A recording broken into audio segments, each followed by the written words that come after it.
پڑھ رہا تھا، ایک عالم دین کہتے ہیں کہ عاشورہ تھی اور میں مجالس پڑھ کے رات کو جا رہا تھا، تو میں نے دیکھا کہ محلے میں یہ جو بدماش ٹائپ کے لوگ ہوتے ہیں، اوباش بدماش، ایک سامنے آ گیا، نشہ کیا ہوا تھا، نشے کی حالت میں تھا. مجھے کہا کہ شیخ بڑی لوگوں کے لیے مجلس پڑھتے ہیں، ہمارے لیے بھی کبھی پڑھ دیا کرو. میں نے کہا کہ مجلس ہوتی ہے، آپ اس میں آ جائیں. کہا ہم کہاں مجلسوں میں آئیں گے، نشے میں تھا. کہا تو پھر، کہا کہ چلو تم مجلس رکھ لو، ہم تمہاری مجلس پڑھنے آ جائیں گے. کہا نہیں، مجھے ابھی مجلس سننی ہے. تو مولانا نے کہا کہ شاید ہو سکتا ہے یہی ایک لمحہ اس کو بدل جائے، اور کہا کہ دیکھو بات یہ ہے کہ مجلس کے لیے ممبر ضروری ہے، کرسی چاہیے تاکہ میں بیٹھوں اور پڑھوں. وہ تھا نشے میں، وہ خود جھک گیا. کہا شیخ میں خود ممبر ہوں، میرے اوپر بیٹھ جاؤ. بس یہ بیٹھے کہتا ہے میں نے السلام علیکہ یا ابا عبداللہ کہا.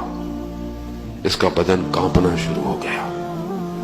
میں نے ایک اور دفعہ کہا یہ، اور اس سے پہلے کہ یہ گرتا میں نے ختم کیا اور میں اٹھ گیا.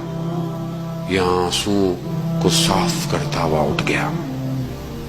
کہا شیخ میں تمہیں گھر تک چھوڑ کے آتا ہوں. میں نے کہا نہیں، مجھے ضرورت نہیں ہے.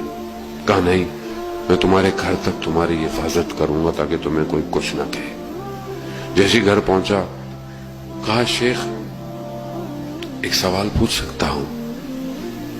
میں نے کہا ہاں پوچھو. کہا کہ کیا قیامت والے دن ممبر حسین جہنم میں جلایا جائے گا؟ اللہ اکبر.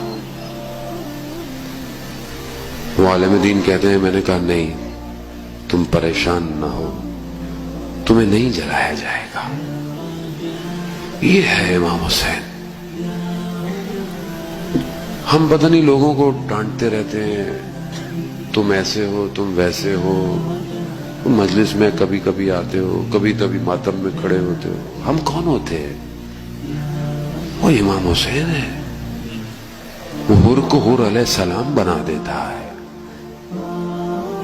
عزاداران محترم، وہ کریم کی بارگاہ ہے. اس کی بارگاہ میں ایک قدم بھی کوئی چل کر آئے، امام حسین اسے بھی لے کے چلے جاتے ہیں.